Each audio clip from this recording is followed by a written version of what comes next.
welcome to our final community of practice for 2024. This year has gone by so quickly.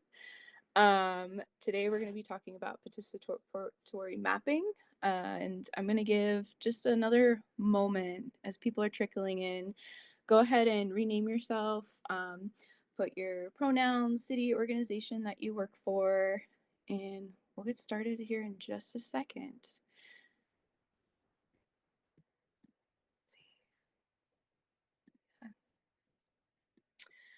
These meetings are also recorded, so everyone will be able to take a look at them afterwards. But we might be a small group today, and that's okay. We like good conversation. But I'm gonna go ahead and get started. So welcome to our final 2024 community of practice on participatory mapping. My name is Samantha, and I will be facilitating. And Jelly, our Director of Community Initiatives, will be mostly leading today. And for today, we are going to have a introduction about what our community of practice is, who we are as Greenlink Analytics, and some of the tools that we have here. I will focus mostly on the tool that I know best and that our community team runs, but I'll give you a sneak peek to some of the other tools we have before we dive into, and I'll hand the mic over to Jelly to talk about participatory mapping, and then we'll do a Q&A. During that time, please feel free to take yourself off mute to ask questions at any time. If you're comfortable, please go ahead. And I see Alexis, it's nice to see your face. Thank you for having your video on, but if everyone's comfortable, keep your videos on so we can see your faces, and if not, we understand. And then we'll have a closing and gratitude before ending our community of practice. And one thing I like to note for everyone is that these community of practices, they are recorded. They also, all of the links that we share in the chat, we follow up with an email afterwards where you will be getting all this information and some debrief and follow-up, and that after the community of practice is over, these conversations can continue. So please reach out, follow up from that email. We love talking to folks. That's why we do this, and that's why we're here. With that, welcome to the community of practice. This is a space where we connect leaders advancing environmental and social equity and learn about topics that improve our work through peer-to-peer conversations and data literacy. This is our team, and our team focuses on people-first approaches in research policy making by fostering city-community collaboration, humanizing data using tools like GEM that I'll talk about in a second, and emphasizing that we are a part of an ecosystem moving change forward together. And so this is our awesome team. You have me and Jelly here today, our data scientist, Sharanya, and our communications manager, Robin. They kind of double dip with other teams here. And Etse just joined our team as our GEM administrative assistant. So if anyone follows up with us and has questions about GEM, she's an amazing asset to our team and excited for you to get to meet her. Our organization, so Greenlink Analytics, is an Atlanta-based energy and equity research nonprofit focused on supporting cities and states in a fast and fair clean energy transition. And these are some of the ways that we have helped and improved. Our work has saved over 24,000 lives, and we have completed, and I believe the statistic as of last quarter has changed, but over 170 different equitable processes, as well as avoided CO2 emissions and created savings for different communities.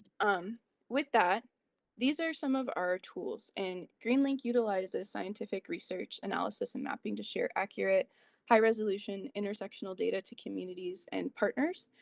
These tools here are the one at the very back are our GEM, Greenlink Equity Map. We'll talk about that in a second, but these are some of our other tools that we have. Ithenia, IMA, we have our Clean Energy Jobs Calculator, which we'll be actually doing a community of practice next year with our analyst team. So they're the experts on that tool, and we'll be sharing about that. We also have on our website some documents that you can download, such as a process guide to city community collaboration. It's collaborating with using the GEM tool, but you can also use it just to expand knowledge on data literacy and working with your local communities or governments. And then we also have a policy document that can help folks. Jelly, I'm blanking on, do you remember the document's name? It's just a policy toolkit, clean energy Okay. policy toolkit. Toolkit, that's the word I forgot. Thank you. But we have a policy toolkit that's also a free resource from our website that you can download and use. So feel free to check those out. The tool that our team focuses on is our Greenlink equity map. And so this is an example of what you can see once you're inside the map. This map is a data visualization tool that was created to make environmental, social, and economic data easily available to everyone and understandable. So it's we have it color coded so it's easy to see what's going on and to understand it. It's used by over 60 cities and 100 CBOs, and currently has over 230 organizations using the tool. We also this year launched our self-onboarding feature. So if anyone's interested in learning more about that, please reach out to us. Me and Etse are happy to have a conversation with you. We have office hours and gem demos where you can learn more about this tool with us. And so with that, for what you're really here for, participatory mapping with Jelly, I'm going to hand the mic over to Jelly and she will lead us through. Hey, I know both of you, so we can keep this kind of cool and a little bit informal, but thank you both for showing up today and just being part of this conversation. We'll be able to get into more detail since it is a more intimate space, so that is kind of the benefit of having less people, but I get to actually talk to you a little bit about behind the scenes of the process that Greenlink takes, specifically my team, our team, the community team, in taking action through participatory mapping and other participatory processes. The main vehicle, if you go to the next slide, is something that we call our listening tours. And these are semi-formal interviews with other movers and shakers across the country, policymakers, researchers, community-based organizations, grassroots organizations, philanthropy, networks, a broad range of folks to really try to understand what are some of the gaps are within the tools that they need to continue to push forward their work in a equitable climate agenda or energy agenda. And so throughout our time at Greenlink, we started doing these listening tours in 2017. And since then, we've talked to over 317 folks and or groups or organizations. And this is Samantha and I are currently embarking on my third, I think her second listening tour here at Greenlink since we've been here. And the purpose of these interviews is, again, not only to understand the gaps, but to truly listen to folks and try to understand what are things that we need to be meeting communities in the middle with, that we're not replicating the wheel, that we're actually contextualizing problems over time and developing solutions to those problems in a way that is meaningful to all of the communities and partners that we want to work with. And so these are not just like we ask some questions, but very much a conversation to be transparent about our work, to connect on like-minded stuff, to bridge gaps that have not necessarily been built before, and to also truly build relationships with folks.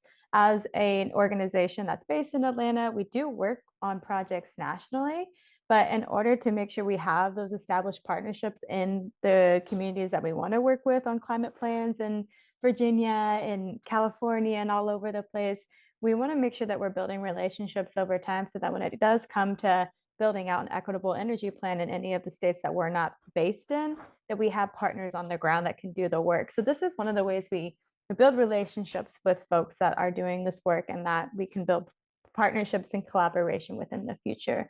So again, this is really to help guide the direction of our work and really help us build power with other folks, knowing that we're only one part of the wheel here, and we really need to build a larger community of folks to continue to push on more equitable and just climate agendas. You go to the next slide. Something you may or may not know is that through these conversations, a lot of the indicators that we put in GEM are told, are the things that are told to us through these conversations, rather, that they want that people want for their work. So all of the data sets and indicators that you see within our equity map have actually come from these conversations and been prioritized from the groups that we've spoken to. So we didn't just go into the map and say, oh, I think that we need this, and I think that we need this, or this would be cool. It was through conversations over time, people continued to bring up these different indicators that would better support their work. And therefore, over time, we figured out ways to either refine methodologies, create the new data sets ourselves, and or find a data set to actually match the need of the community. Um, so a couple of things that we've actually put in here. Urban heat index is an example of something that we heard over time was necessary because of a lot of climate reasons that were going on recently around heat and urban heat island effect. But this is actually a data set that is an in-house methodology, meaning that we created it ourselves to actually better visualize the impact of urban heat intensity throughout the country.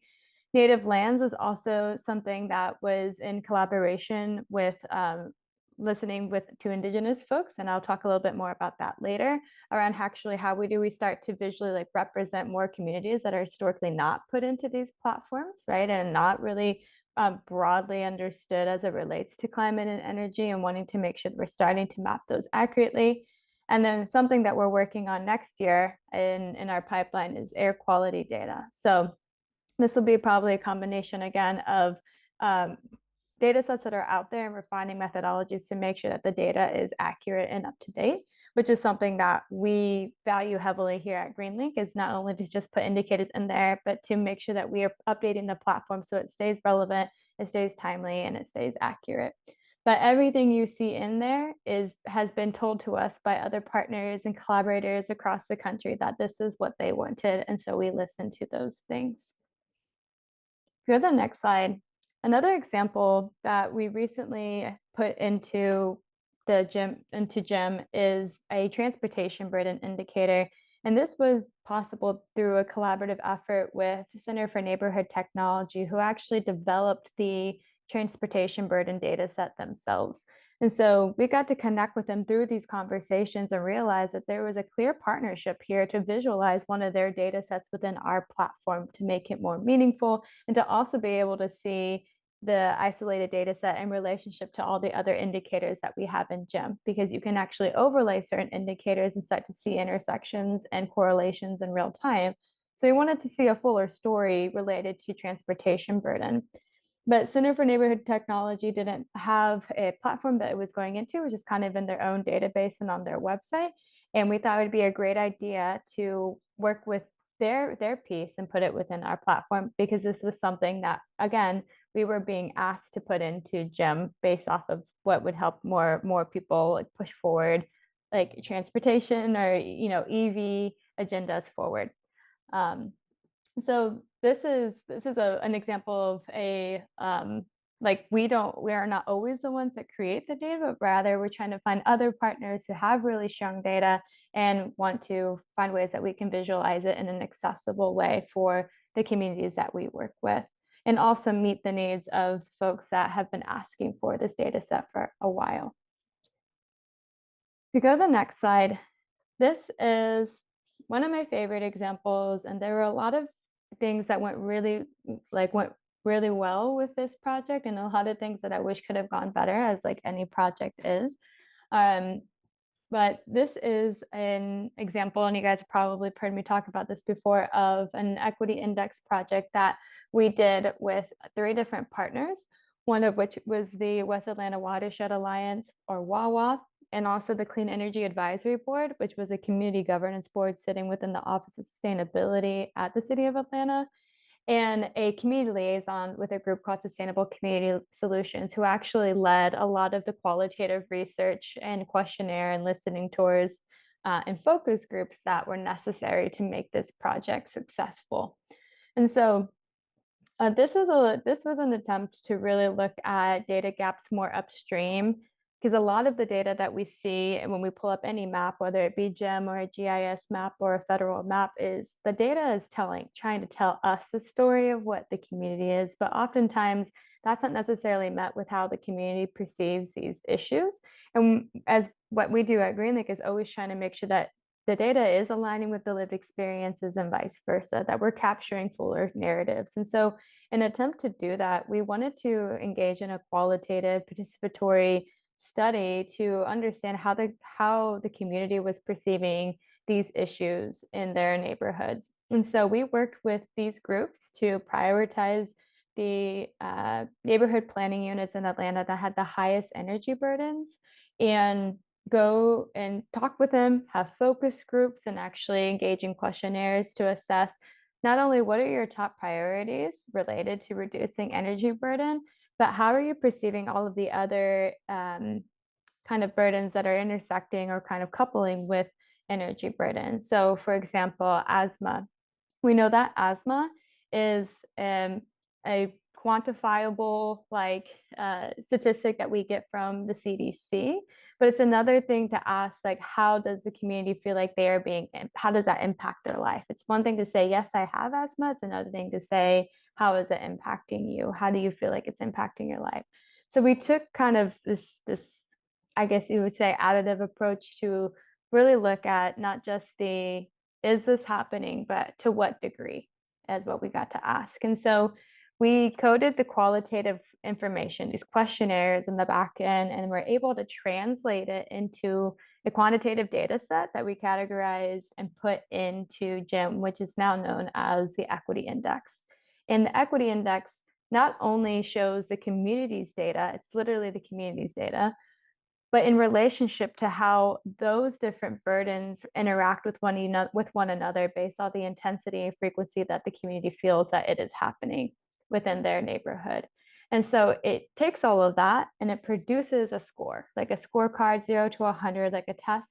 And it shows you patterns of the relationship between the community data sets, and shows you whether or not it's doing well equitably or not. And so we took this information and presented it to the city, who was already trying to work on more energy burden, to reduce more energy burden and more energy efficiency agendas throughout the city, and say, this is where you need to be. Utilizing something like this that accurately reflects the community's experience is something that could be utilized in creating better metrics to show you where to prioritize your time, as far as, again, the score. And if we could start to focus on the neighborhoods where the score is low, then that would benefit a lot of people and not just those neighborhoods. So this is like, if ideally like the process itself where the community actually owns the data would, that's where we want to see a lot of this work happen from the beginning. They're leading the data and then actually owning would be fantastic.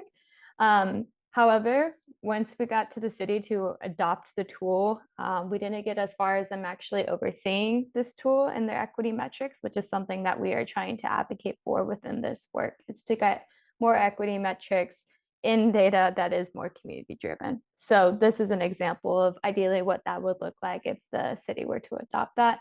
And again, if there was actually a community governance board to oversee that and work with us to continue to update that and keep it relevant. And I see that you have to jump, Alexis, here soon. So I don't know what time it is, but thank you for letting us know. Yeah, and Alexis, if you want to ask your questions as you go, since we're a small group, I think you can do that. We're a small group today. So if you have Yeah, questions, absolutely. come off mute and ask them or put them in the chat. I can read them. Go ahead. So thanks. Well, I didn't want to mess up your flow, so that's why I wanted to ask. So for this example, since you went through the process of like gathering qualitative data, you select through focus groups and through questionnaires, like what was the prereq for that? Were these community or was this community already organized into like CBOs or yeah, like were there any prereqs in order to get that information? Yeah, so the Clean Energy Advisory Board was actually a board that was assembled from the folks that were from the communities that we were prioritizing. So they had a lot to say of where neighborhoods that we should go and talk to, because they came from these neighborhoods, and these were identified with our data as some of the highest energy burden neighborhoods throughout the city of Atlanta. And so that's where we focus on it, because their agenda for the Clean Energy Advisory Board, it was to reduce energy burdens as much as possible. And we kind of wanted to, right, like share a fuller story. And so they said, we said, let's start with the highest energy burden neighborhoods and follow their direction, and then kind of expand out from there. But high energy burden was a prerequisite. Did it align with the Clean Energy Advisory Board's agenda to reduce energy burdens, from the communities that we were working with? And then trying to also, like, did it meet qualifications to push other investments or programming into these neighborhoods based off of the city's agenda? So I'll talk a little bit about that in a little bit, or next, I think, actually. But yeah, so those are some of the requisites for where we did our engagement. Right on. Any other questions? Okay, cool. Yeah, feel free to stop me as we go. So on that, one of the main reasons, again, that we wanted to see something adopted like this is because we want to start pushing more investments into these communities. And so we're actually going through a process right now to organize some community resiliency hubs throughout the city of Atlanta. We're putting forward a proposal to help do that. And as you can see here on the right, this is the city's priority map of the neighborhoods that they want to focus on.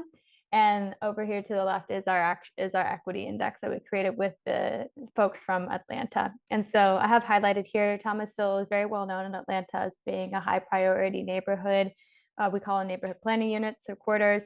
That is very low income, has significant amount of households that need to be served. And as you can see here, has a pretty low equity index score from 0 to 100. And so a lot of our data is matching and even informing a lot of where the investments are going for clean energy, like the funds that we're getting passed, as well as these resiliency hubs and other initiatives for reducing climate, having backup energy access, and the like. And so a lot of this is what we want to see with this information, is that it's actually directing investments, it's directing programming and policies targeted at these areas.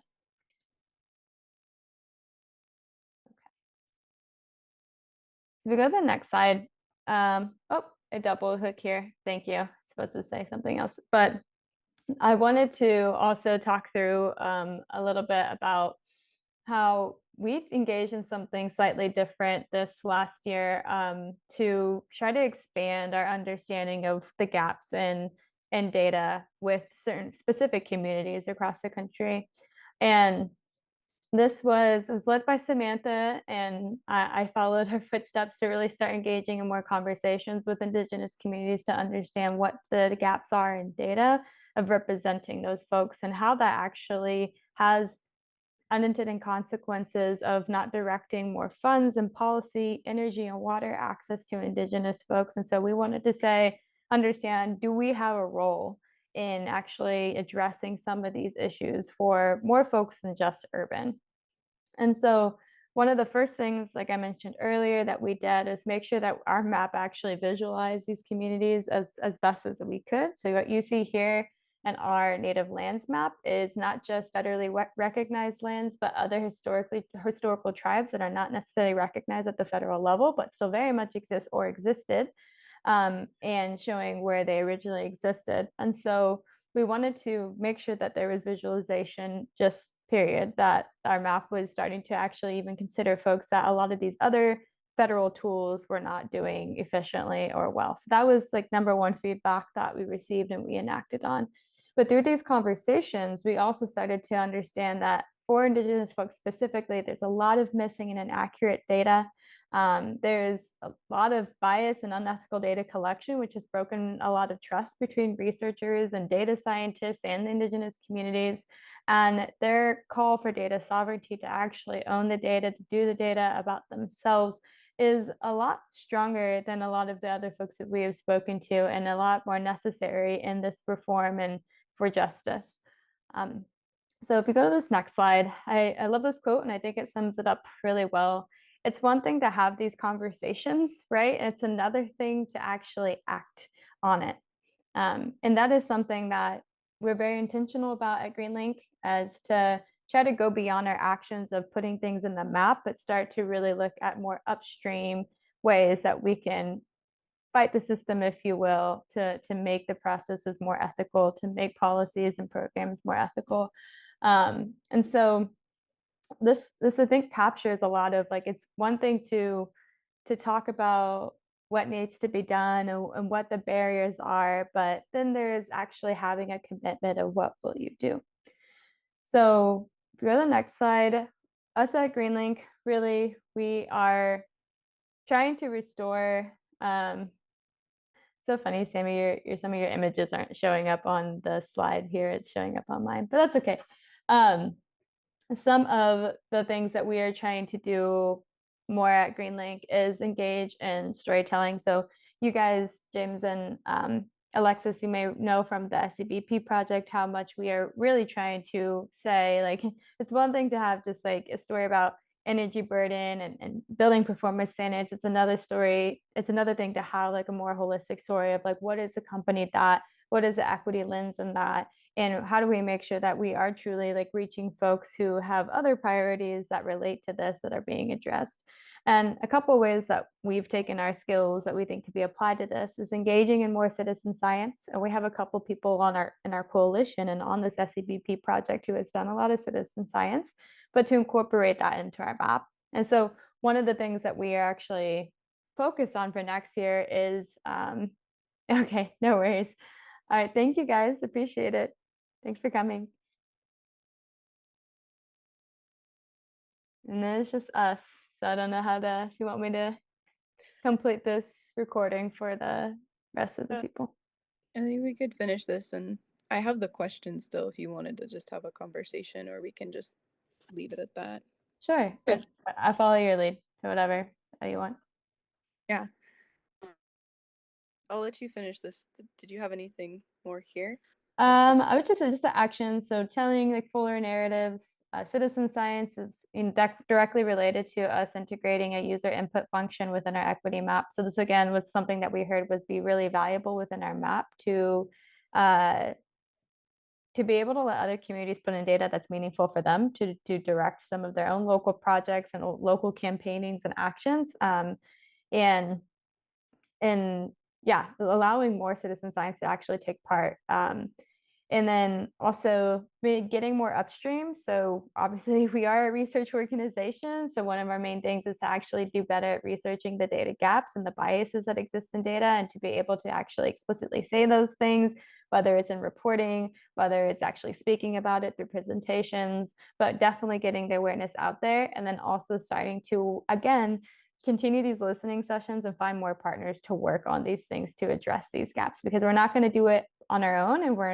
And I can speak for myself. My expertise is not data, if you will, but it is around building the power that we need to make sure we have the resources available for us to address these things. And so these are some of the ways that we've made these commitments to continue to expand our work beyond just mapping. But the process, I think, behind this is very much the essence of Greenlink. And so that's really what I wanted to share with folks today. So. Yeah, I appreciate it, Jelly. Before we move on to this next slide, for everyone watching the recording, in the spirit of participatory processing, I think I want to acknowledge November and December are always, I think, a hard time capacity-wise for folks to show up to things that they want to for learning and being here in person to continue this. So I just want to express gratitude, which I will at the end of this also, to you for being here and doing this recording with me and with Alexis and James, who were here earlier, so that we can share this with our network and hopefully continue these conversations. Because I know I can't emphasize enough, I want these community of practices to be a resource, but also a reminder that we are people here too that can be outreach to continue these conversations and learning, but also continue the sharing, because there are folks out there who know so much and we have our own expertise, and it's always great to share. So just want to shout out for that for everyone watching. So thank you again, Jelly. For the debriefing Q&A, I have some pre-prepared questions, so we'll just do this kind of like a panel for me and you. But I thought it would be really great still for anyone watching. I kind of want to learn more a little bit about like your career first and how you got into this with the participatory process before diving back into maybe like more about the participatory process and like what successful ones look like to you in our listening tours. So we're going to detour for a sec because I think it's really important to understand like how do you build up the skills to do this work? And I'm going to start with that question.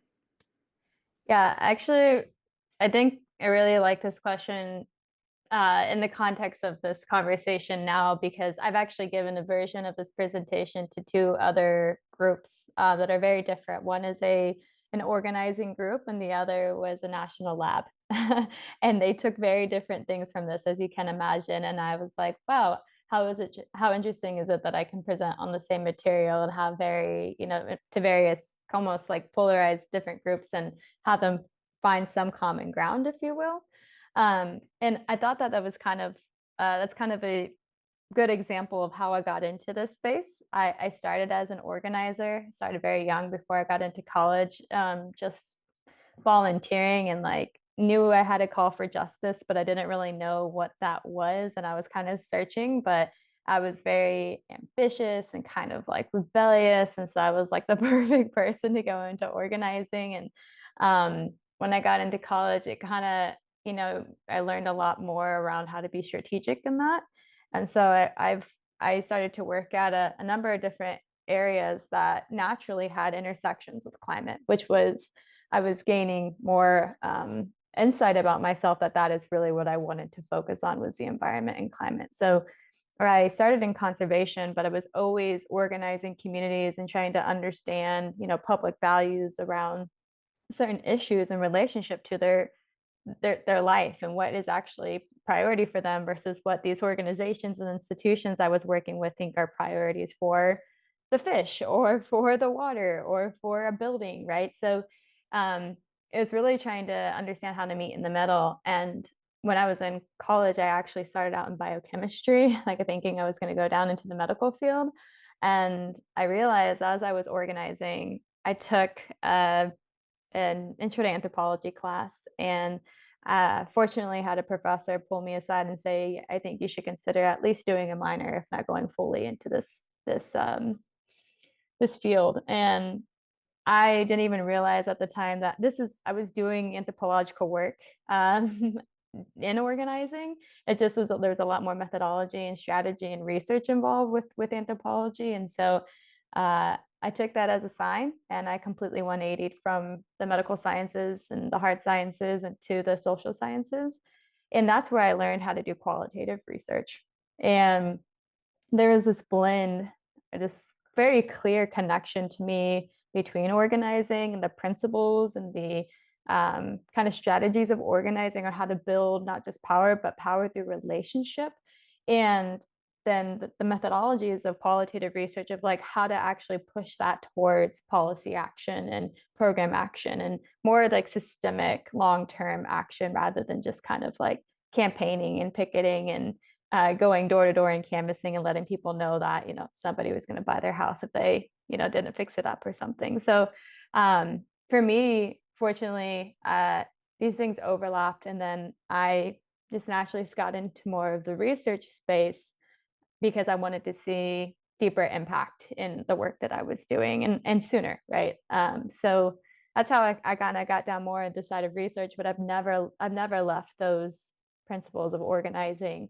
It's always been very much an essence to this work, which is, it's one thing to do research, it's another thing to do participatory research, which is very inclusive, and it compensates, and it's really trying to build a career pathway for folks to act and meaningfully on the solutions that they want to see in their own neighborhood. And so yeah, for me, it didn't feel natural because it felt like I was all over the place at the time, but looking back on it, these are very clear connections that were like gluing themselves to each other over time. And I realized that's how I ended up here.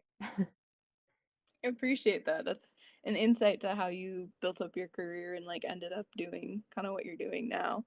And I think the skill sets you talked about, like I pulled out of that listening, showing up. So like I know we're all told like volunteering is definitely the way to start and get involved and participate. I think I was 13 when I went to my first like rally to support against policy changes in California. So I think that's listening. Also, you mentioned something that I really clung on to, and more I just wanted to point out for anyone else listening too, the observation factor. Like you talked about listening with like people, but when it comes to environments, like you mentioned fish and plants, they can't always talk to us in the same way that we can, in one ear out the other. So like observing and like paying attention, that's a different type of like, that's more that quantitative and qualitatively like tie together with that. But I was thinking about how we take observations for granted, and that listening and observing leads to people doing research into that hard data that brings information and makes those changes. So just wanted to emphasize on that part a little bit too. Um, but I really appreciate hearing your story from college. That professor, great professor for pulling you aside and telling you to switch up Shout out to gears. Dr. Bennett. Thank you very much. You've changed my life. I'm still on this path rocking it. Yeah, definitely are. And so going back to what we were kind of talking about when you shared about six participatory processes, and with all the work you've been doing and the skills you've built up, what in your eyes today, as the director of community initiatives now with all this experience, what do you see as a successful participatory process or a project that has successfully executed participatory processes along the way? Yeah. Gosh, now you asked me on the spot, like I'm kind of like being reflective on that. I want to answer it in a couple of ways, but I think it's always helpful to give an example. So for me, a really strong participatory process means that the communities that are intended to receive the benefits of whatever program, policy, project that you are enacting have a direct, like a role that has authority throughout the entire process. And what I mean by that is that, like, one of the reasons why the equity index was really meaningful for me was, again, like if the city just adopted it and then we had more data ownership involved, like it would have been everything. But to have somebody from the community build them up on data literacy, like build their knowledge on data literacy from the beginning so that they're the one actually leading the research. They're the one helping me develop the questionnaire. They're the one helping implement that right into the community and engaging in these conversations. So they are learning a very technical skill, applying that skill and talking to folks that trust them throughout the process and get to tell me when to pivot.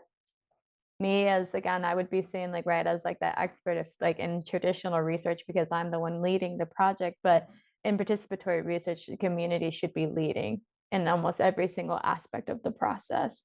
And then the other part of that is owning the process and owning the results of that process, right?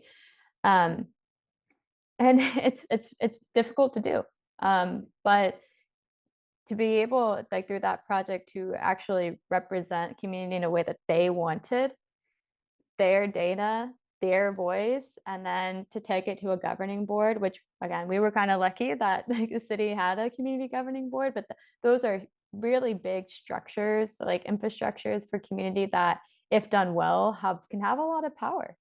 And if they have ownership of the data that a lot of the experts have been presenting about them, but now is theirs, and they have authority to bring that forward about them for them, to me, that is very powerful. So every step of the way, the communities that should be benefiting from whatever you're doing are involved and have leadership and authority. That's a successful like participatory process for me. And the thing about it is like we talked a lot about mapping because Greenlink is known for data, a lot of data, but participatory processes like are transient. They can go into so many different fields and so many sectors. I've worked at this intersection of housing and health, housing and environment, health and racism, environment, conservation and housing, like so many different intersections naturally, energy and everything else that comes with it, right? Because participatory processes show you that all of this stuff is related, right?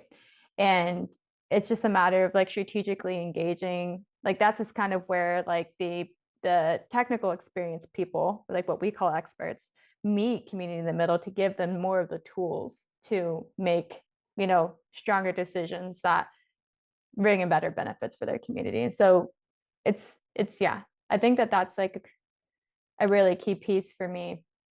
And then I will just say, like, one of my favorite ways to engage in participatory processes is with youth, because when you think about creating career pathways for folks, like for me, that's also another way that participatory processes can be very successful, is like if you're showing that the value, that there is financial value in bringing your lived experience forward in a strategic way to create a solution for your neighborhood, for your community, and that you can build skills off of that that can be applied in many different areas, whether it's documentary filmmaking, right? Whether it's like actually like journalism, like policy research, all of those types of things. And you're setting folks up to understand like how many pathways there actually are and to build off of their own experience, which I now notice is something I failed to express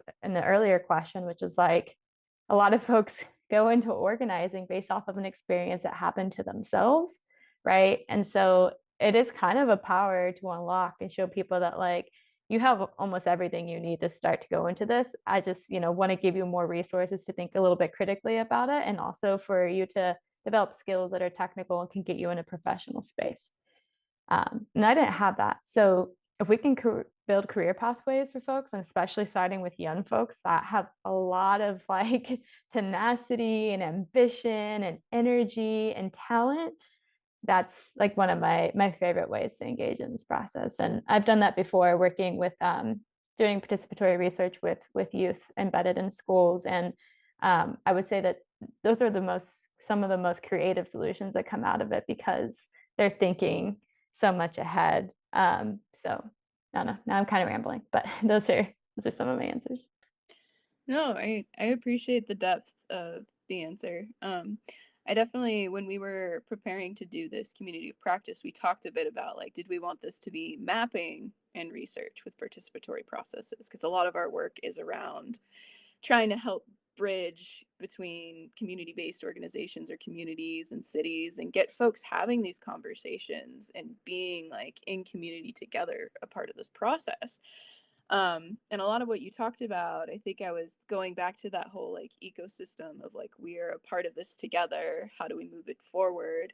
You need to find those ways. And I appreciate like there's definitely, there needs to be, I think, a lot more mentorship for youth to help them recognize the capabilities here. And I would also advocate mentorship for those, you know, in their 20s and 30s who are also pivoting or learning that these are opportunities too. Like they're still youth.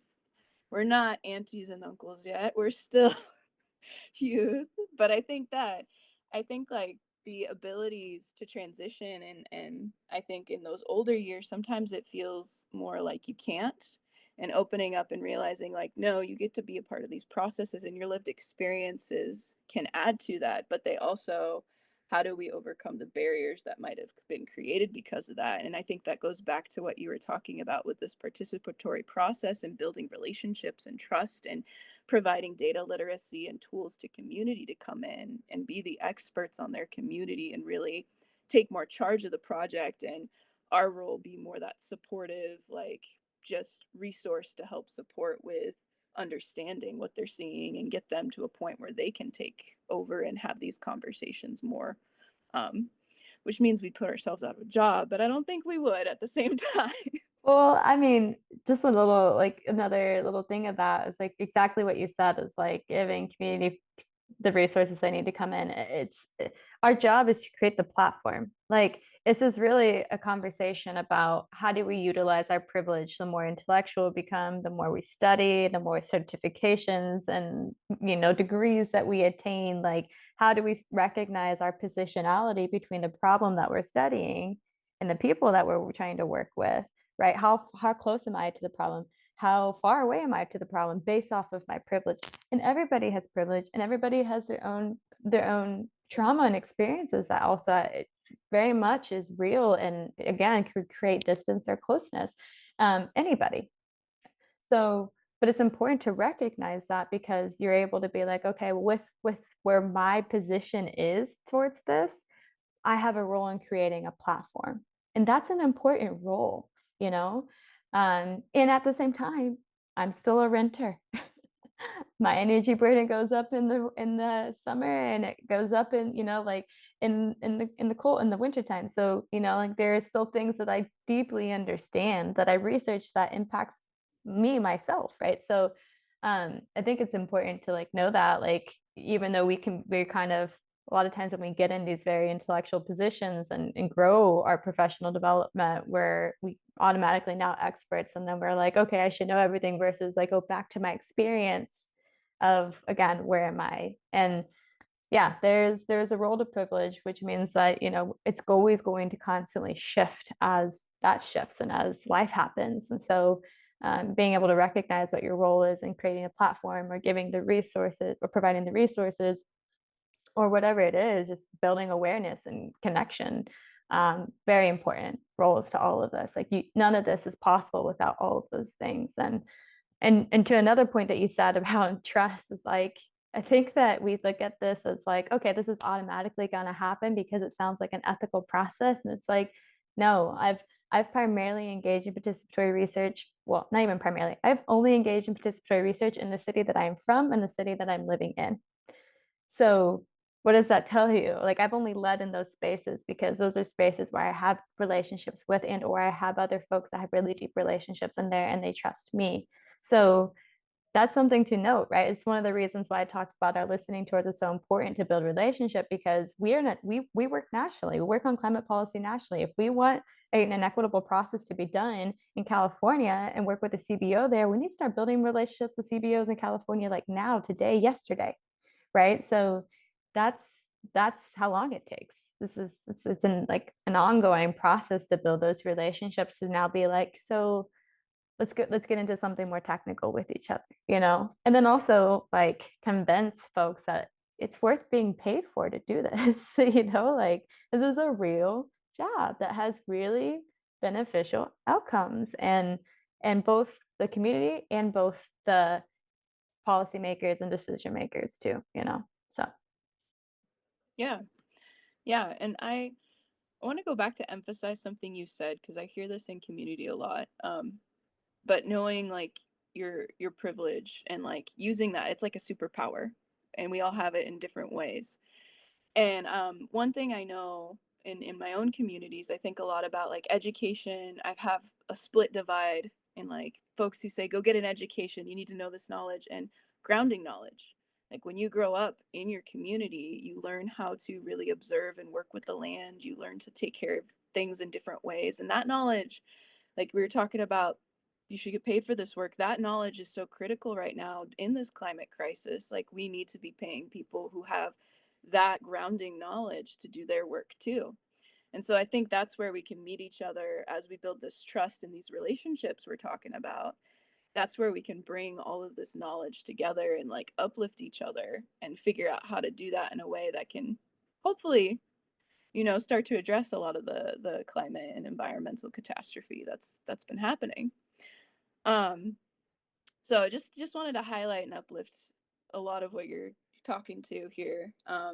One thing, you did bring up the listening tours again, and I did have a question. You might not know the answer to the first part, and that's fine, but I think you can add a lot of insight to the second part for anyone who's interested in doing a process like this. And I'll have this be my last question, because we are getting towards time, actually. But I was wondering, how did the listening tours at Greenlink start? Because this process I know is happening in other places and might be a little different. But how has Greenlink changed over time with this process? Because I know it's changed a lot under you and like us doing this work together. But you got to see, I think, more of it before listening tour 3. I came in at the tail end of that one. So what did it look Yeah. like? How did it change? Yeah.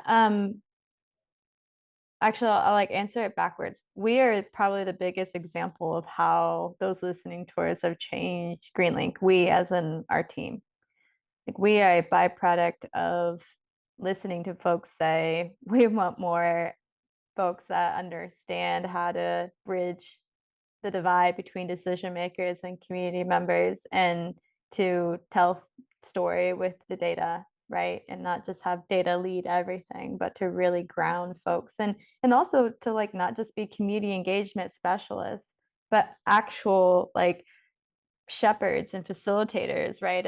And moving things forward. And so um yeah, we came out of those listening tours, which I think is kind of cool to reflect on.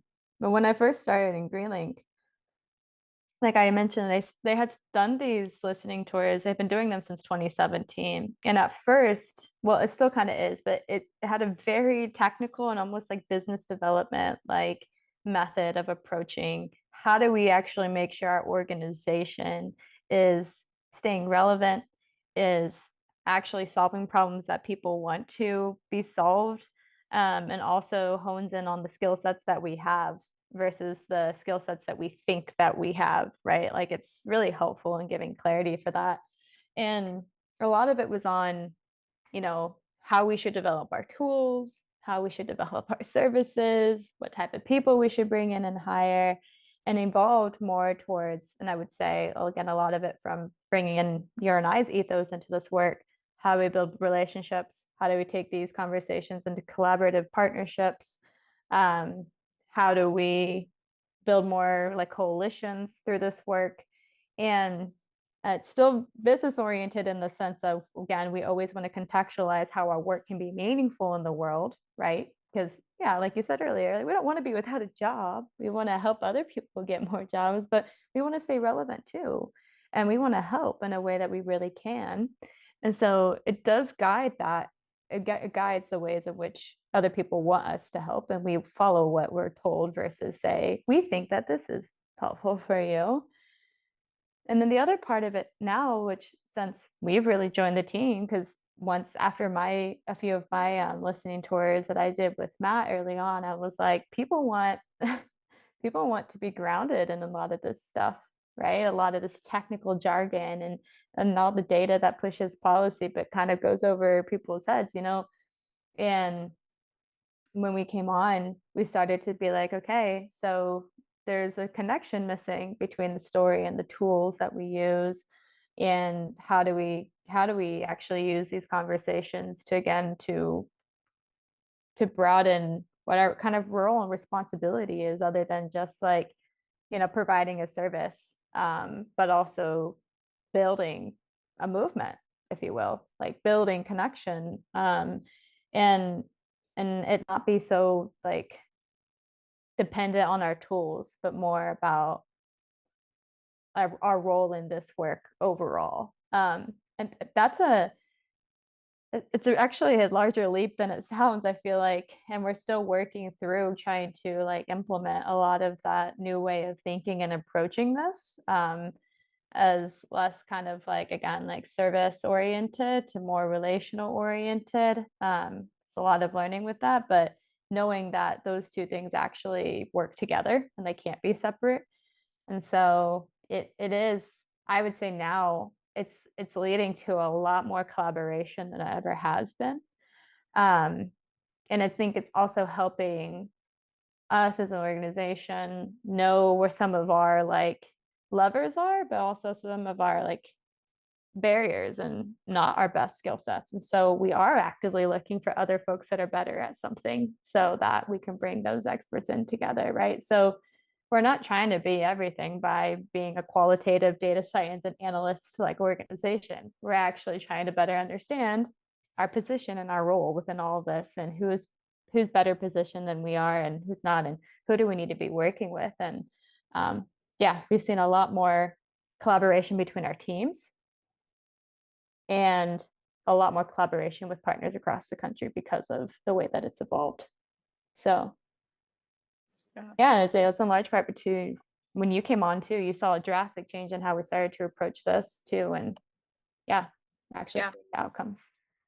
Yeah, I can vouch for that. When I started at Greenlink, our listening tours were focused purely on our GEM tool, and by the year 2 doing the listening tour with you, it was the GEM tool was still a part of it, and it still is, but it's more the relationship building and what do people want to see in the GEM tool, and what does that relationship building look like.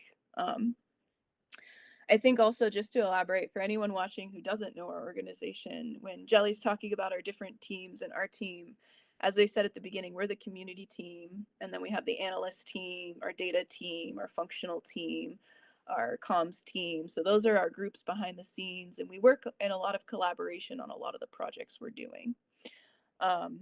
So I appreciate you going into, for the listening tours, a lot of like what goes into it, and they've definitely changed over time. And then there's also the scientific part of it with the hypothesis and all of that, which we won't get into today. That's I try to avoid the very technical. Yeah. There's a whole methodology. Like we're not just going out and listening to people. There's hypothesis and coding, and it's a qualitative methodology. So for Yeah, anybody who knows that, we can nerd on that another time. yeah, they can follow up with us and we'll have that talk with them. But I just want to, for the listening towards the end on that, like all of that methodology, hypothesis stuff comes with the core of how do we connect with other people and how do we continue to make our work relevant, like Jelly was saying. So with that, because we are at time, I just want to thank you, Jelly, again for staying on and having this conversation with me, and then sharing about participatory mapping for folks and anyone watching. Please reach out if you have questions for us. As I said, this is relationship building. We're here for the community aspects. That's why we put these on. We don't want to always just listen to ourselves talk. But I always love these conversations with you, Jelly. So it's good to have that kind of one-on-one. So thank you. Thanks to our partners, Upright, Facilitating Power, Verde, Partnership with Southern Equity, T-Tech. They do a lot of the work behind the scenes that goes into our GEM platform, and we work very closely with them for that. And networks and members like you watching and who attended today. So if you have any questions, these are our emails. And for anyone who is registered, we'll follow up with the recording as well as all the information from this. So thank you all again. Thanks, Sammy.